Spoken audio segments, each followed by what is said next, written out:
Just because Angel Reese is a black woman doesn't mean that a black man or a black woman who happens to be an analyst can't give their opinion on her game. Just because Angel Reese is a black woman doesn't mean that a black man or a black woman cannot critique her game. To be quite frank, a black man or a black woman can critique anybody's game just the same as a white man or a white woman can critique anybody's game. Everyone is entitled to their own opinion, regardless of the color of skin that somebody is. And if you don't like that opinion, that's fine. But it shouldn't resort to personal attacks. I just believe we gotta be better in this space, man. Debate the game. That's fine. Debate the game. RG3's act is tiresome at this stage. He has weighed in on the Caitlin Clark-Angel Reese drama far too many times, with the former NFL Rookie of the Year even showing a racist image of Reese, where the original account that uploaded the image was practically unseen on the social media website of, let's just call it, Twitter. I think the tough thing is the social media element to it, but that's true across the board. I mean, we've talked about this on our show. It just, you know, it just takes a normal occurrence. You know, these young kids today, what they have to go through, what they have to be able to withstand, because social media is such a huge part of their world. I mean, you know, there's the hate, but now the hate is in your room, on your phone, with you all the time. And you can't, for whatever reason, tell these kids to turn it off because they're making their living that way. Right. I mean, that they now are expected to stay engaged. So I think that makes it feel even worse. But as you point out, that's happening in sports across gender. It's just harder now to withstand other people's horrible, horrible opinions. Michelle Obama, on All the Smoke, would weigh in on this topic. Here's what didn't help. After watching Caitlin Clark's flagrant foul on Angel Reese and the aftermath, there is no way Angel Reese can continue the lie that she doesn't dislike Caitlin Clark, wrote Griffin from his official Twitter account. I know what hatred looks like. Angel Reese hates Caitlin Clark. Not some basketball rivalry hate either. Hate. Not merely a bad take. Given who you are, it's journalistic malpractice, even if just a tweet. If you missed last year, you know there is a sizable racist, delusional Caitlin mob that has produced endless hate and death threats to Angel Reese. And you are pouring gasoline on all that, feeding a monster. Why don't you see how far this goes beyond hoops? Reese is a vehicle and receptacle for mobs of white fans to dump their hatred for black women onto. That's not an opinion, and you are putting her in greater harm's way. When I worked with RG3, he would make all of these sort of corny jokes about milk and how much he loved it and how important it was. And he always points out on social media the color of his wife's skin, as if the color of her skin is what makes her special, as if the color of her skin is what makes her a good wife. I've met the lady, I've had a conversation with her. Right. I think she's more than that. But it also leads to what black women deal with a lot from black men who have chose to date or marry outside of their race. They always feel like they have to go the extra mile to prop up the woman that they're married or the woman that they're with over black women by denigrating black women. I feel like we should have an opportunity to move past that and understand that Angel Reese can be great in her own right, as Caitlin Clark is as well. One glance at his Twitter would verify Ryan Clark's claims. Here he is, online, referring to his wife as milk. It is a direct reference to her skin color. And for Michelle Obama, this is far from the first time that she has waded into the realm of sports.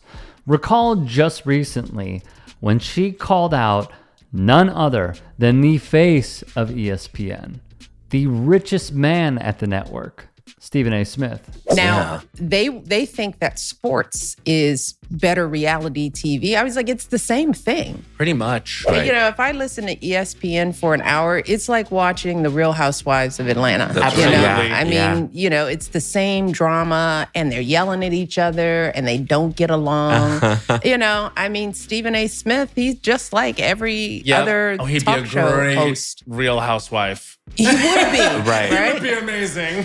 So that's why I'm like, what's the difference? It's just, you know, it's just sociological drama. The fact that people over seasons of working together still can't get along. Right. They still have the same arguments, you know, and it's not just women, but this happens in sports too. Right. I find it fascinating. It is. It's just like, why do you keep going to dinner together? Stephen A. obviously hated it and responded as only he could. First thing I want to say is thank you for watching. I really appreciate that you watched First Take. You tried to deny it, but you know you wouldn't know I'm so loud if you wasn't watching, because you ain't making that judgment just watching me once. You know you watch First Take. You know it. You know you know it. You know your husband watches it too. I appreciate the fact that I'm known in the Obama household. I'm touched by that. I actually am touched. Okay. I would like to see you, Madam First Lady, Mrs. Michelle Obama. I would like to see you have some people on your podcast with dissenting opinions, dare I say. That would be nice. So they could have an opportunity to clap back if you say something. Just would be nice, you know. I mean, I'm just saying. Here's what I will say. And if you want to see all my Stephen A. Michelle Obama comments, that could be found on demand. My thoughts on all this are this, okay? RGIII has led a ton, and I mean a ton, of the discourse as it pertains to Angel Reese and Caitlin Clark, okay? He has not helped the cause in the slightest. As a matter of fact, I personally would say he has hurt, he has hurt Angel Reese a ton and brought more vitriolic comments and comments that could be taken as pure hatred because of the way that he goes about his business in covering these two star athletes. It really does say a lot about him. What I would also say doesn't help is a lot of younger to middle-aged, strictly NBA fans who claim to be basketball fans that continue going after Angel Reese for me-bounds and saying that stuff off the court, like she sexualizes herself way too much. She should care about the game. Like, we haven't seen dudes do photo shoots before that are in the NBA. Like, we haven't seen dudes that have posted crazy stuff on social media in season. The double standards are really what hurts us at the end of the day. And as a hoops purist, what crushes me is the fact that we don't keep that same sort of respect towards the W. Even Michael Porter Jr. doesn't do it the way that he talks about the WNBA, where he got checked by many WNBA players, including Lexi Brown, which was warranted, by the way. And the discourse is unfortunately what fuels a lot of these platforms and algorithms. It's the hate. It's the fact that they want to subject predominantly black women to endless amounts of bigotry and hatred. And I've said this before, Angel Reese has been through enough, and she is so incredibly young. She has had deepfake porn put out of her. She has been chastised because she is a competitor, and she did what Caitlin Clark signaled to other people, she did to Caitlin Clark, and suddenly now it's about disrespect. What also didn't help was Dr. Joe Biden saying, you know, Iowa played so hard, we should invite them to the White House. Why?